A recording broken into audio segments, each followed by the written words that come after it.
Praise the lord. దేవునికి స్తోత్రం కలుగును గాక. ప్రపంచ దేశాల్లోనూ 2 తెలుగు రాష్ట్రాలు ఉంటున్న ప్రజలకును ప్రేరేజర్ బ్లెస్సింగ్ అనే మా యూట్యూబ్ ఛానల్ నుండి నజరేయుడైన యేసుక్రీస్తు వారి అతి పరిశుద్ధ నామములో మీ అందరికీ నా హృదయపూర్వకమైన వందనాలు తెలియజేస్తున్నాను. దేవుని పిల్లలారా, అందరూ బాగున్నారా? మంచిది, మేము కూడా బాగున్నాం. మీ ప్రార్థన బట్టి మీరు కూడా బాగోవాలని అనుదినము ప్రార్థన చేస్తున్నాం. మంచిది దేవుని పిల్లలారా, ఈ సమయంలో కరుణాకర్ శ్రీలక్ష్మి గురించి వారు చెప్పే మాటలు, లేదంటే వారు హేళన చేసే క్రీస్తు నిమిత్తమై చెప్పబడుతున్న సాక్ష్యాల నిమిత్తమే వారు చేస్తున్న ఆ యొక్క దందా గురించి కూడా మాట్లాడాలని మీ ముందుకు వచ్చాను. వారిద్దరూ ఎంత విర్రిబగలుగా మాట్లాడుతున్నారంటే, ఎంత టెంగర మాట్లాడుతున్నారంటే మీరు వినండి ఒకసారి. మీరు విన్న తర్వాత వారి మాటలను బట్టి మనం కౌంటర్ ఇద్దాం. టింగర వాళ్ళండి వీళ్ళిద్దరు. నిజంగా చెప్పాలంటే వీళ్ళ కేవలము బ్రతకటానికి, పోషింపబడడానికి బైబిల్ మీద పడి తెల్లవారితే వీళ్ళిద్దరూ ఎవరిలో ఏం దొరుకుద్దా, ఈ యొక్క క్రీస్తు నిమిత్తమే లేకపోతే క్రైస్తవుల నిమిత్తమే ఏం పట్టుకుందామా అని వీళ్ళిద్దరు తెల్లారితే ఇదే పని అండి వీళ్ళిద్దరికి.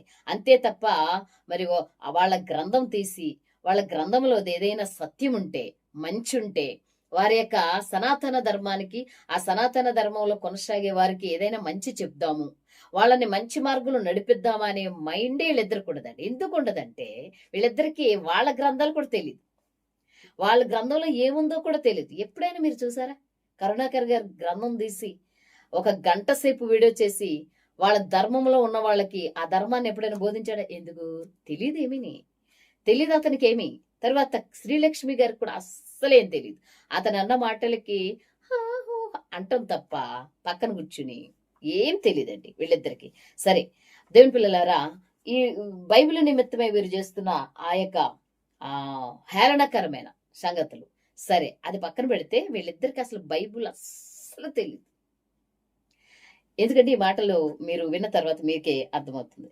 సరే, మొదటగా ఆయన ఏం మాట్లాడుతున్నారో విందాం. అసలు ఆయన డ్యూటీ, నేను చెప్పింది అబద్ధం ఏం కాదు, మీ అందరికీ తెలుసు. మరలా ఆయన మాటల్లోనే విందాం. చూడండి ఒకసారి. మార్కెటింగ్ మతం క్రైస్తవ మాఫియా చెప్పించే దొంగ సాక్ష్యాలకి చీప్ మార్కెటింగ్ మతం క్రైస్తవ మాఫియా చెప్పించే దొంగ సాక్ష్యాలకి బెండు తీస్తూ మిమ్మల్ని అందరినీ కడుపుబ్బా నవ్విస్తూ అప్రతిహతంగా ముందుకు సాగిపోతున్నటువంటి టెస్ట్ మనీ ట్రాల్స్ కి స్వాగతం. ఏమంటున్నారు కరుణాకర్ గారు? విన్నారు కదా, కడుపుబ్బార నవ్విస్తారంట. కరుణాకర్ నవ్వించడానికి కాదు, ధర్మ మార్గంలోకి వచ్చింది, ధర్మాన్ని కాపాడింది ఆళ్ల సంగతులు ఏళ్ల సంగతులు తీసుకొచ్చి వాళ్ళని నవ్వించడానికో వాళ్ళని కవ్వించడానికో కాదు. నిజంగా అందుకే వచ్చావు నువ్వు, ఒప్పుకున్నావు, నిజమే ఒప్పుకున్నావు. నిజంగా కరుణాకర్ ఏంటి క్రీస్తు నిమిత్తం చెప్పే సంగతులని పక్కవారి విశ్వాసము, పక్కవారి మనసును బాధపెట్టి, పక్కవారిని ఇబ్బంది పెట్టి, వాళ్ళని బాధకు గురి చేసి పైచాచక ఆనందము వాళ్ళకి పంచుతున్నావు నువ్వు. వాళ్ళకి ధర్మ మార్గం నేర్పించు. మీరు కడుపుబ్బారు నవ్వడానికి వస్తున్నారమ్మా. కరుణాకరణ వెంబడిస్తున్న హైందవ అమాయక సహోదరులకి నేను ఒకటే తెలియజేసుకుంటూ ఉన్నాను, ఎవరి సంగతిలో చెప్పి కడుపుబ్బారు నవ్విస్తుంటే మీరు నవ్వకండమ్మా. మీకోసం ఏమైనా మీ పుస్తకాల్లోది, మీ గ్రంథాల్లోది ఈ కరుణాకరుని, ఈ శ్రీలక్ష్మి ఏమైనా చెప్తే నేర్చుకున్నది ఉందా ఏమైనా? మీకు లేదు, ఉండదు. ఎందుకంటే వీళ్ళు చెప్పరు కదా. కడుపుబ్బారు నవ్వించడానికి వచ్చావా నాయన? అలా కాదు, వాళ్ళని ధర్మ మార్గంలోకి నడిపించు. మరలా ఇంకేమంటున్నారో చూడండి ఒక మాట. ఈమె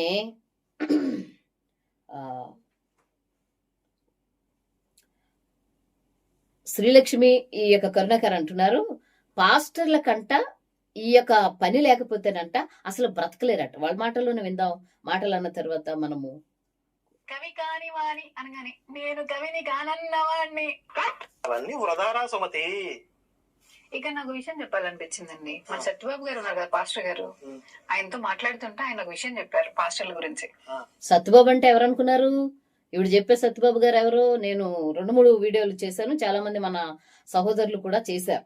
ఆయన మరి నిజంగానే పాస్టరో కాదో, ఎక్కడ సేవ చేశాడో, ఏ ఊళ్ళో సేవ చేశాడో, ఎక్కడుందో సంఘం ఆయనకి ఏంటో తెలియదు, కానీ పాస్టర్ అవతారం అయితే ఎత్తాడు. పాస్టర్ అవతారం ఎత్తి అందులో నుంచి ఇక ఏంటి, నేను మరలా ఈ మార్గమే సనాతన మార్గం మంచిదని వచ్చేసాడు. అతను కూడా చాలా వలగరగా మాట్లాడతాడు, వలగరగా వీడియో చేస్తాడు. ఎందుకంటే వీళ్ళ తరపిదే, కరుణాకర్ తరపిదే.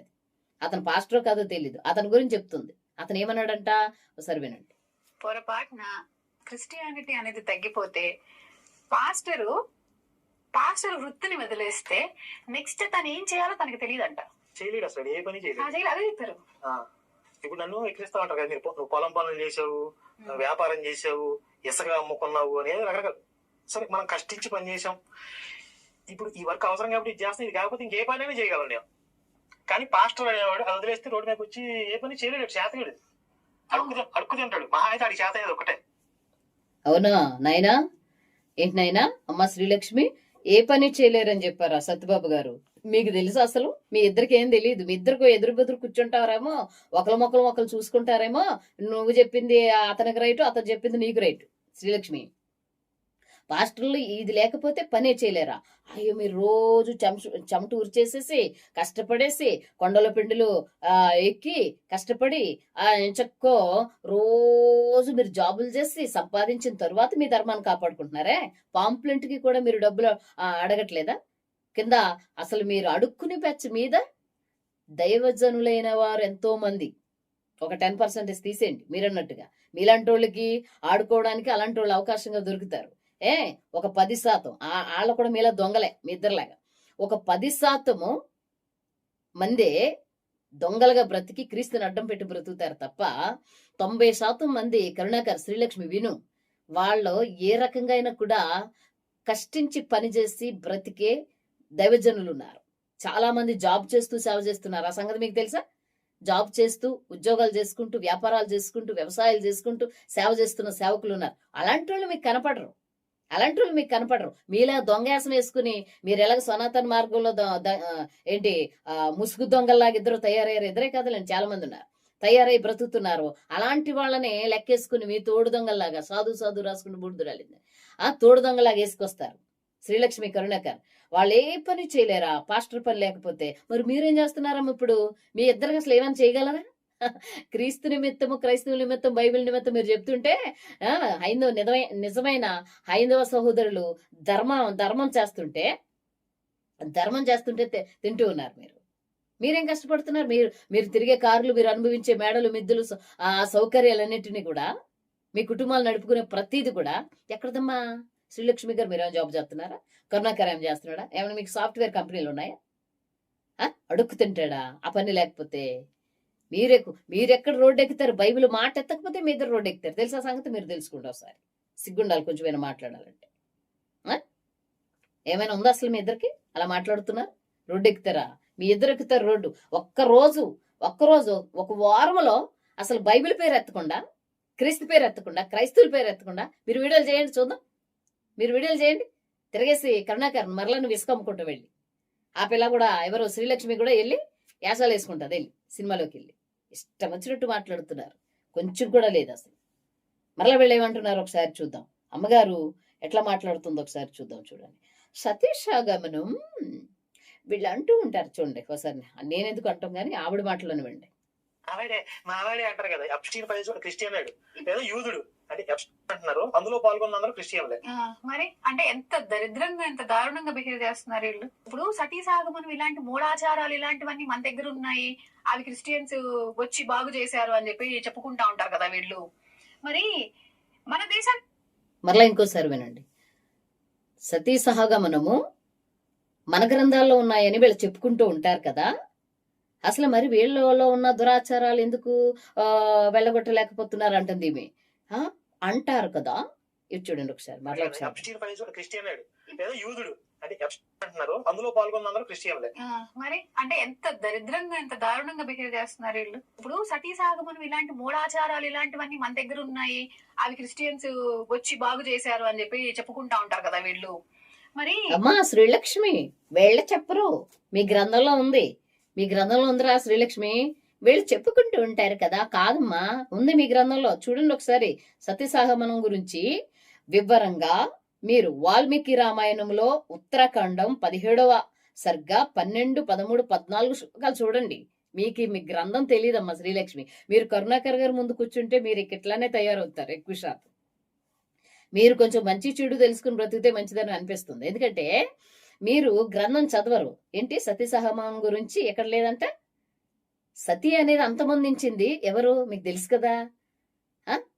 రాజా రామ్మోహన్ రాయ్ గారు, తర్వాత క్రైస్తవ మిషనరీ అయినా, గవర్నర్ అయినా, క్రైస్తవ మిషనరీ అయినా, ఆ తర్వాత విలియం బ్రంటన్ అని ఆయన కూడా వాళ్ళిద్దరూ కలిసి ఇంకా కొంతమంది కష్టించి ఆ యొక్క సతి అనే దాన్ని అంతమొందించారు. గ్రంథాలు చదవా?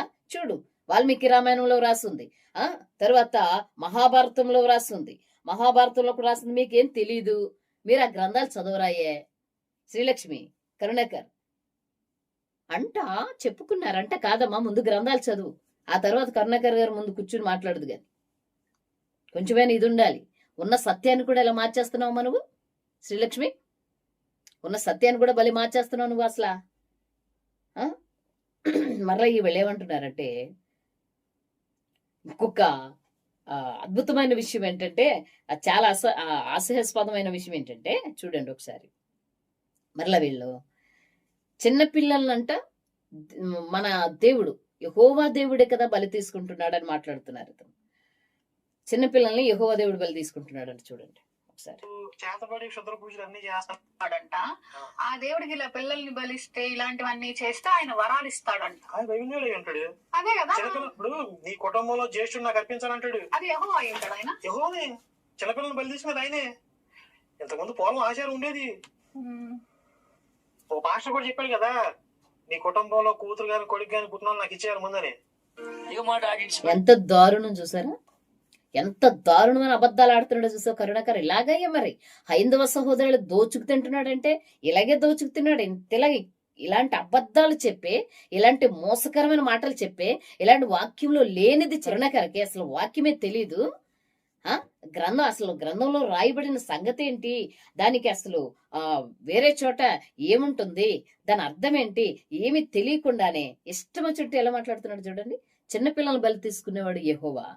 అసలు మీ అనకూడదు కానీ మిమ్మల్ని నిజంగా కొంతమంది హైందవ సహోదరుల కోసం నోరు నొక్కేసుకోవాల్సి వస్తుంది తప్ప, అసలు చిన్నపిల్లలు బలి తీసుకున్నది, చిన్నపిల్లల జీవితాలు పాడు చేసింది అసలు ఏ మార్గంలో ఉందో అసలు గ్రంథాలు చదువుతున్నారు మీరు? మీలోనూ ఒక ఆయన బయలుదేరి చూడండి, అతను అడుగుతున్నాడు, ఆయనకు సమాధానం చెప్పరు మీరు. మీ వాళ్ళలో చాలా మంది ప్రశ్నిస్తున్నారు, కరుణాకర్ నీకేం తెలీదు అసలు ఎలా వచ్చేసావంటే డబ్బు కోసమని, నీ యొక్క పొట్ట కూటి కోసం, నీ కుటుంబ పోషణ కోసం ధర్మరక్షణ లేనిది ఎంత అబద్ధం చెప్తున్నావయ్యా నువ్వు. ఒకసారి చూడు కరుణాకర్, శ్రీలక్ష్మి నువ్వు కూడా చూడమ్మా. బలి తీసుకుంటే అది ఇస్తారు ఇది ఇస్తారు, ఎక్కడుందో చూడు. కరుణాకర్, శ్రీలక్ష్మి, తొలి సంతానము బలి తీసుకోడు. ఆయన పిల్లల్ని బలి తీసుకోడు, బలిని కోరేవాడు కాదు ఆయన. యెహోవా దేవుడు, మేము ఆరాధిస్తున్న దేవుడు బలిని కోరేవాడు కాడు, కనికరమనే కోరుతాడు, జాలినే కోరతాడు తప్ప బలిని కోరడు. దానికి వాక్యాధారం మీకు చూపిస్తాను. నిర్గమాకాండ గ్రంథం 13వ అధ్యాయము 13వ వచనము నుండి మీరు చూస్తే చూడండి. ప్రతి గాడిద తొలి పిల్లను వెల ఇచ్చి విడిపించి దానికి మారుగా గొర్రె పిల్లను ప్రతిష్ఠింపవలెను. అట్లు దానిని విడిపించిన ఎడల దాని మెడను విరగదీయవలను. నీ కుమారులలో తొలిచూలి అయిన ప్రతి మగవానిని వెల ఇచ్చి విడిపింపవలను. మరలా చదువునా శ్రీలక్ష్మి, కరుణాకర్ ఒకసారి చూడండి. నీ కుమారులలో మీరేదైతే తొలి కుమారుడిని ఇచ్చేయాలి, చంపేయడానికి పిల్లల్ని చంపుతాడు యెహోవా, తొలి పశువుల్లోదేంటి ఏదైనా ఇచ్చేస్తే చంపేస్తే దేవుడు చంపేస్తాడు అని మీరు ఏదైతే చెప్పారో అది పచ్చి అబద్ధం అని వాక్యం నిరూపిస్తుంది. అది పచ్చి అబద్ధం అని వాక్యం నిరూపిస్తుంది. చూడండి ఈ వాక్యంలో ఏముంది, ఇదిగో నీ కుమారులలో తొలిచూలని ప్రతి మగవానిని వెల ఇచ్చి విడిపించమన్నాడా చంపమన్నాడా? ఎందుకు ఇద్దరు కలిసి అంతలా దొంగ అబద్ధాలు చెప్తూ బైబిల్ మీద అంత ఘోరమైన నింద, ఆ సృష్టికర్త అయినా పరిశుద్ధుడైనా ఆ దేవుని మీద అంత ఘోరమైన నిందలు ఎందుకు వేస్తున్నారు మీ ఇద్దరు కలిసి?